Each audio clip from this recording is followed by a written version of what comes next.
Hello friends, இன்னைக்கு நம்ம பார்க்க போற வீடியோ எதை பத்தினா தமிழகத்தில் உள்ள இஎஸ்ஐ மருத்துவமனைகள், அதுக்கப்புறம் இஎஸ்ஐயோட மருந்தகங்கள், மருத்துவ கல்வி நிறுவனங்கள் இது எல்லாத்திலையும் பாத்தீங்கன்னா ஒரு 111 வேலை வாய்ப்புக்கான ஒரு அறிவிப்பு வந்து வெளியிட்டிருக்காங்க. என்னென்ன வேகன்சின்னு பாத்தீங்கன்னா நர்சிங், அதுக்கப்புறம் பாத்தீங்கன்னா பாராமெடிக்கல் வேகன்சிஸ் பத்தி அறிவிப்பு தான் வெளியிட்டிருக்காங்க. அதை பத்தி எல்லாம் தான் இன்னைக்கான வீடியோல நம்ம பார்க்க போறோம்.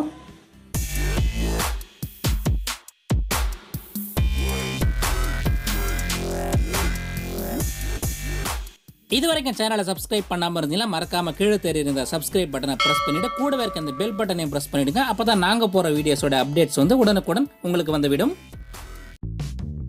கூகுளில் போயிட்டு esic.nic.in அப்படின்னு டைப் பண்ணுங்க. இந்த வெப்சைட்ஸோட லிங்க்ஸ், அதுக்கப்புறம் பார்த்தீங்கன்னா நோட்டிஃபிகேஷன் பேஜோட லிங்க்ஸ் எல்லாமே வந்து நான் டிஸ்கிரிப்ஷனில் கொடுத்துருக்கேன். அதையும் யூஸ் பண்ணி நீங்க பார்க்கலாம். அதுக்கப்புறம் இந்த பேஜ் வந்து டிஸ்பிளே ஆகும். அதில் லெஃப்ட் சைடில் பார்த்தீங்கன்னா மெனுன்னு ஒரு டேப் இருக்கும், அதை கிளிக் பண்ணதான். ரைட் சைடில் பார்த்தீங்கன்னா ரெக்ரூட்மெண்ட்ஸ்னு ஒரு டேப் இருக்கும், அதை கிளிக் பண்ணுங்க. அதுக்கப்புறம் இந்த பேஜ் வந்து டிஸ்பிளே ஆகும். இதில் நிறைய வந்து ரெக்ரூட்மெண்ட் டீடைல்ஸ் கொடுத்துருப்பாங்க. அதை அப்படியே ஸ்க்ரோல் பண்ணி பார்த்தீங்கன்னா எல்லா ஸ்டேட்ஸ்லையும் வந்து இந்த பாராமெடிக்கல் நர்சிங்கான வேலைவாய்ப்பு அறிவிப்பு வெளியிட்டிருக்காங்க. இதில் கீழே ஸ்க்ரோல் பண்ணி பார்த்தீங்கன்னா Tamil Nadu region paramedical and nursing cadre recruitment notification ஒரு டேப் இருக்கும், அதை கிளிக் பண்ணுங்க. அதை கிளிக் பண்ணது இந்த நோட்டிஃபிகேஷன் பேஜ் வந்து டிஸ்பிளே ஆகும். மொத்தம் பார்த்தீங்கன்னா 14 பேஜஸ் இருக்கு. நான் இதில் என்னென்ன முக்கியமான பாயிண்ட்ஸ் இருக்கோ அதை மட்டும் தான் சொல்லியிருக்கேன். நீங்கள் பொறுமையாக டவுன்லோட் பண்ணி படிச்சு பாருங்க, அப்பதான் உங்களுக்கு எல்லாம் புரியும். இதுக்கு அப்ளை பண்ணுறதுக்கு நீங்கள் முழுக்க வந்து ஆன்லைன் மோடில் மட்டுமே தான் அப்ளை பண்ண முடியும்னு சொல்லியிருக்கேன். அதுவும் பார்த்தீங்கன்னா இந்த esic.chennai.org, அதுக்கப்புறம் பார்த்தீங்கன்னா esic.nic.in இந்த 2 இணையதளத்தில் மட்டுமே தான் வந்து உங்கள் ஆன்லைன் அப்ளிகேஷனை வந்து நீங்கள் பதிவு செய்ய முடியும்னு சொல்லியிருக்காங்க. இதுக்கான லாஸ்ட் டேட் என்ன சொல்லியிருக்கான்னு பார்த்தீங்கன்னா 21/1/2019 அன்றைக்கி லாஸ்ட் டேட்டை வந்து சொல்லியிருக்காங்க. ஜாப் கேட்டகரிஸ்னு பார்த்தீங்கன்னா ஸ்டாஃப் நர்ஸ், இதுக்கு பார்த்தீங்கன்னா 84 வேகன்சி சொல்லியிருக்காங்க. அதுக்கப்புறம் பார்த்தீங்கன்னா பார்மசிஸ்ட் அலோபதி, இதுக்கு பார்த்தீங்கன்னா 9 வேகன்ஸும். Social guide or social worker, இதுக்கு பார்த்தீங்கன்னா 2 வேகன்ஸ் சொல்லியிருக்காங்க. லேப் அசிஸ்டன்ட் இது பார்த்தீங்கன்னா 10 வேகன்ஸும். அதுக்கப்புறம் ஓடி அசிஸ்டன்ட் இதுக்கு வந்து 5 வேகன்சிஸ். அதுக்கப்புறம் பார்த்தீங்கன்னா பார்மசிஸ்ட் ஆயுர், அதுக்கு பார்த்தீங்கன்னா 1 வேகன்சி சொல்லியிருக்காங்க. மொத்தம் பார்த்தீங்கன்னா 111 வேகன்ஸ் சொல்லியிருக்காங்க. பக்கத்திலே பார்த்தீங்கன்னா ஸ்கேல் ஆஃப் டீடைல்ஸ், அதுக்கு பக்கத்தில் பார்த்தீங்கன்னா எந்தெந்த காஸ்ட்டுக்கு வந்து எவ்வளோ வந்து அலாட் பண்ணியிருக்கோம் அந்த டீடைல்ஸ் எல்லாமே கொடுத்துருக்காங்க. இந்த பேஜில் பார்த்தீங்கன்னா பிடபிள்யூடி கேண்டிடேட்ஸுக்கான பிசிக்கல் ரெக்யர்மெண்ட்ஸ் என்னென்ன வேணும் அந்த டீடைல்ஸ் எல்லாமே கொடுத்துருக்காங்க. அதுக்கப்புறம் இந்த இடத்துல பார்த்தீங்கன்னா என்னென்ன ஜாப் கேட்டகரிக்கு என்ன குவாலிஃபிகேஷன் இருக்கணும் அந்த டீடைல்ஸ் எல்லாமே கொடுத்துருக்காங்க. ஃபர்ஸ்ட் கேட்டகரி பார்த்தீங்கன்னா ஸ்டாஃப் நர்ஸ், இதுக்கு பார்த்தீங்கன்னா டிஜிஎன்எம் கோர்ஸ், அதாவது diploma in general nursing and midwife இல்லைனா அதுக்கப்புறம் பார்த்தீங்கன்னா மேல் நர்ஸுக்கான ஈக்குவலன்ட் குவாலிஃபிகேஷன் கோர்ஸ் வந்து முடிச்சிருக்காங்க. கூடவே பார்த்தீங்கன்னா நர்சிங் கவுன்சிலில் நர்ஸாக ஒர்க் பண்ணுறதுக்கான பதிவு வந்து பண்ணியிருக்குன்னு சொல்லியிருக்காங்க. பக்கத்தில் பார்த்தீங்கன்னா ஏஜ் பார்த்தீங்கன்னா 37 வயசுக்கு அதிகமாக இருக்கக்கூடாதுன்னு சொல்லியிருக்காங்க. அடுத்த கேட்டகரி பார்த்தீங்கன்னா பார்மசிஸ்ட் அலோபதி, இதுக்கு வந்து பார்த்தீங்கன்னா டிகிரி இன் பார்மசி அப்படி இல்லைனா senior secondary with diploma in pharmacy, இதை வந்து நீங்கள் வந்து அங்கீகரிக்கப்பட்ட நிறுவனத்தில் வந்து படிச்சிருக்கணும்னு சொன்னால். கூடவே பார்த்தீங்கன்னா நீங்கள் பார்மசிஸ்ட்டாக ஒர்க் பண்ணுறதுக்கு ரிஜிஸ்டர் பண்ணியிருக்கணும், பார்மசி ஆக்ட் படி நீங்கள் வந்து பதிவு பண்ணியிருக்கணும்னு சொல்லியிருக்காங்க. இவங்களுக்கான வயது வரம்பு பார்த்தீங்கன்னா 32 வயசு வந்து கம்ப்ளீட் பண்ணியிருக்கூடாது, 32 வயசுக்கு மேலே இருக்கக்கூடாதுன்னு சொல்லியிருக்காங்க. ரிலாக்ஸேஷன் யாருக்கு கொடுத்துருக்காங்கன்னா 37 வயசு வரைக்கும் கொடுத்துருக்காங்க. அது பார்த்தீங்கன்னா கவர்மெண்ட் எம்ப்ளாயீஸுக்கும், அதுக்கப்புறம் பார்த்தீங்கன்னா இஎஸ்ஐ கார்பரேஷனில் ஒர்க் பண்ணுற எம்ப்ளாயீஸுக்கு வந்து 37 வயசு வரைக்கும் ஏஜ் வந்து ரிலாக்ஸேஷன் கொடுத்துருக்காங்க. அடுத்த கேட்டகரி பார்த்தீங்கன்னா சோசியல் கைடு இல்லைனா சோசியல் ஒர்க்கர், இதுக்கு பார்த்தீங்கன்னா டிகிரி இல்லைனா டிப்ளமோ வந்து சோசியல் ஒர்க்கில் வந்து நீங்கள் படிச்சிருக்கணும்னு சொல்லியிருக்காங்க. சென்ட்ரல் இல்லைனா ஸ்டேட் கவர்மெண்ட் அங்கீகரிக்கப்பட்ட ஏதாவது ஒரு நிறுவனத்தில் வந்து நீங்கள் படிச்சிருக்கணும்னு சொல்லியிருக்காங்க. கூடவே பார்த்தீங்கன்னா 1 year experience in family planning, social work இல்லைனா ஹெல்த் எஜுகேஷன் இல்லைனா ட்ரைனிங், இதில் வந்து 1 இயர் எக்ஸ்பீரியன்ஸ் இருக்கணும் சொல்லியிருக்காங்க. 37 வயசுக்கு மேலே இருக்கக்கூடாதுன்னு சொல்லியிருக்காங்க, அதையும் பார்த்துங்க. அடுத்த கேட்டகரி பார்த்தீங்கன்னா லேப் அசிஸ்டன்ட், இவங்களுக்கு பார்த்தீங்கன்னா சீனியர் செகண்டரி அப்படி இல்லைனா +2 ஆர் ஈக்குவலன்ட் குவாலிஃபிகேஷன் வித் வந்து diploma in medical lab technology, இதில் வந்து பார்த்தீங்கன்னா டிஎம்எல்டின்னு சொல்லுவாங்க. இந்த கோர்ஸை வந்து ஏஐசிடி அப்ரூவ் பண்ண நிறுவனத்திலேருந்து படிச்சிருக்கணும்னு சொல்லியிருக்காங்க. இவங்களுக்கான வயது வரம்பு பார்த்தீங்கன்னா 32 வயசுக்கு மேலே இருக்கணும்னு சொல்லியிருக்காங்க. ரிலாக்ஸேஷன் கொடுத்துக்கலாம் 37 வயசு. இவங்களுக்கு பார்த்தீங்கன்னா சென்ட்ரல் அதாவது கவர்மெண்ட் எம்ப்ளாயிஸ், அதுக்கப்புறம் பார்த்தீங்கன்னா இஎஸ்ஐ கார்பரேஷனோட எம்ப்ளாய்க்கு வந்து 37 வயசு வரும் ரிலாக்ஸேஷன் கொடுத்துருக்காங்க. அடுத்த கேட்டகரி பார்த்தீங்கன்னா ஓடி அசிஸ்டன்ட், இவங்களுக்கு பார்த்தீங்கன்னா சீனியர் செகண்டரி அப்படின்னா +2 வித் சயின்ஸ் அப்படின்னா ஈக்குவலன்ட் குவாலிஃபிகேஷன். இவங்க பார்த்தீங்கன்னா 1 இயர் வந்து ஓடி அசிஸ்டண்ட்டாக வந்து அங்கீகரிக்கப்பட்ட ஏதாவது வந்து மருத்துவமனையில் ஒர்க் பண்ணியிருக்கணும்னு சொல்லியிருக்காங்க. இவங்களுக்கான வயது வரம்பு பார்த்தீங்கன்னா 32 வயசுக்கு மேலே இருக்கணும்னு சொல்லியிருக்காங்க. அவங்களுக்கு வந்து ரிலாக்ஸேஷன் சொல்லியிருக்காங்க. அதுக்கடுத்த கேட்டகரி இப்போனா பார்மசிஸ்ட் ஆயுர், இந்த கேட்டகரிக்கு பார்த்தீங்கன்னா மெட்ரிகுலேஷன் ஆர் ஈக்குவலன்ட் குவாலிஃபிகேஷன், அதுக்கப்புறம் பார்த்தீங்கன்னா diploma in ayurvedic from recognised institution, அதுக்கப்புறம் பார்த்தீங்கன்னா 3 வருஷம் வந்து எக்ஸ்பீரியன்ஸ் வந்து ஆயுர்வேதிக் ஃபார்மசியில் வந்து ஒர்க் பண்ண 3 வருஷம் எக்ஸ்பீரியன்ஸ் வந்து, அதாவது ரெகக்னைஸ்ட் இன்ஸ்டியூட்டில் இல்லை ஹாஸ்பிட்டலில் வந்து 3 வருஷம் வந்து ஒர்க் பண்ணதா ஃபார்மசிஸ்ட்டாக ஒர்க் பண்ண அனுபவம் இருக்கணும்னு சொல்லியிருக்காங்க. இவங்களுக்கும் பார்த்தீங்கன்னா 32 வயசுக்கு மேலே இருக்கக்கூடாதுன்னு சொல்லியிருக்காங்க.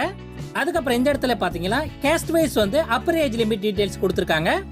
இதுக்கு அப்ளை பண்ணுறதுக்கான அப்ளிகேஷன் ஃபீஸ் என்னன்னு பார்த்தீங்கன்னா எஸ்சி எஸ்டி பிடபிள்யூடி, அதுக்கப்புறம் departmental candidates, female candidates, X serviceman இவங்களுக்கெல்லாம் பார்த்தீங்கன்னா 250 ரூபா வந்து அப்ளிகேஷன் ஃபீஸை வந்து ஃபிக்ஸ் பண்ணியிருக்காங்க. இந்த ஃபீஸை வந்து எக்ஸாம் எழுதுகிற அன்னைக்கு வந்து ரீஃபண்ட் பண்ணிடும் அப்படின்னு சொல்லியிருக்காங்க. மற்ற கேட்டகரிஸ் பார்த்தீங்கன்னா 500 ரூபா வந்து அப்ளிகேஷன் ஃபீஸை வந்து ஃபிக்ஸ் பண்ணியிருக்காங்க. உங்கள் அப்ளிகேஷன் ஃபீஸை வந்து உங்கள் ஆன்லைன் அப்ளிகேஷனை பதிவு பண்ணும்போது ஆன்லைன் மோடில் வந்து internet banking, credit card, debit கார்டை யூஸ் பண்ணி வந்து பே பண்ணலாம்னு சொல்லியிருக்காங்க. உங்கள் அப்ளிகேஷன்ஸை ஆன்லைன் மோடில் மட்டுமே தான் அப்ளை பண்ணணும்னு சொல்லியிருக்காங்க. அதாவது இந்த esic.nic.in இந்த வெப்சைட்டில் தான் உங்கள் அப்ளிகேஷன்ஸ் வந்து ஆன்லைன் நீங்கள் பதிவு செய்யணும்னு சொல்லியிருக்காங்க. இதுக்கான எக்ஸாம் பார்த்தீங்கன்னா ஆன்லைன் மோடில் தான் வந்து நடத்துகிறதா பிளான் பண்ணியிருக்கதா சொல்லியிருக்காங்க. உங்களுடைய ஆன்லைன் அப்ளிகேஷனை ஃபில் பண்ணும்போது உங்கள் டீட்டெயில்ஸ் எல்லாத்தையுமே வந்து கரெக்டாக வந்து என்டர் பண்ணணும்னு சொல்லியிருக்காங்க. ஏதாவது தப்பு பண்ணிட்டு அதாவது நீங்கள் சப்மிட் பண்ணிட்டீங்கன்னா திருப்பி வந்து எதுவுமே வந்து எடிட் பண்ண முடியாதுன்னு சொல்லியிருக்காங்க. அதனால் அப்ளை பண்ணும்போது கேர்ஃபுல்லாக வந்து உங்கள் டீட்டெயில்ஸை வந்து என்டர் பண்ணுங்கன்னு சொல்லியிருக்காங்க. அதுக்கப்புறம் பார்த்தீங்கன்னா வேலிட் இமெயில் ஐடி, அதுக்கப்புறம் பார்த்தீங்கன்னா வேலிட் மொபைல் நம்பர் வந்து மஸ்ட்னு சொல்லியிருக்காங்க. ஏன்னா எல்லா வித கம்யூனிகேஷன் எல்லாமே வந்து உங்களுடைய மொபைல் நம்பருக்கு எஸ்எம்எஸ் மூலமாகவும் இமெயில் மூலமாக மட்டுமே தான் அனுப்பப்படும் சொல்லியிருக்காங்க. நீங்கள் ரிஜிஸ்டர் பண்ணும்போது உங்களுக்கு வந்து உங்களுடைய லாகின் டீட்டெயில்ஸ் எல்லாமே வந்து உங்கள் மொபைலுக்கும் இமெயிலுக்கும் தான் அனுப்பப்படும் சொல்லியிருக்காங்க. ஒரு ஓடிபியும் வந்து அதில் வரும்னு சொல்லியிருக்காங்க. அதை நீங்கள் சக்ஸஸ்ஃபுல்லாக என்டர் பண்ணால் தான் உங்களுக்கு வந்து லாகின் க்ரெடென்ஷியல்ஸ் எல்லாமே வந்து உங்கள் மெயிலுக்கும் எஸ்எம்எஸ் மூலமாக வந்து உங்கள் மொபைலுக்கும் வரும்னு சொல்லியிருக்காங்க. உங்கள் ஆன்லைன் அப்ளிகேஷனை நீங்கள் ஃபில் பண்ணுறதுக்கு முன்னாடி நீங்கள் வந்து உங்கள் ஃபோட்டோகிராஃபை வந்து ஸ்கேன் பண்ணி வச்சுக்கணும்னு சொல்லியிருக்காங்க. கூடவே பார்த்தீங்கன்னா உங்கள் சிக்னேச்சர், அதுக்கப்புறம் பார்த்தீங்கன்னா லெஃப்ட் தம்ப் இம்ப்ரெஷன், அதுக்கப்புறம் பார்த்தீங்கன்னா இந்த இடத்துல ஒரு பேராகிராஃப் கொடுத்துருக்காங்க டெக்ளரேஷன். அதை வந்து நீங்கள் ரன்னிங் லெட்டர்ஸில் வந்து A4 பேப்பரில் ரெடி பண்ணி நீங்கள் வந்து ஸ்கேன் பண்ணி அப்லோட் பண்ணணும்னு சொல்லியிருக்காங்க. உங்கள் சிக்னேச்சர் அதுக்கப்புறம் இந்த டெக்ளரேஷன் ரெண்டுமே வந்து ரன்னிங் லெட்டர்ஸில் தான் இருக்கணும்னு சொல்லியிருக்காங்க. கேபிட்டல் லெட்டர்ஸில் வந்து அலோடு இல்லைன்னு சொல்லியிருக்காங்க. அதை பார்த்துங்க.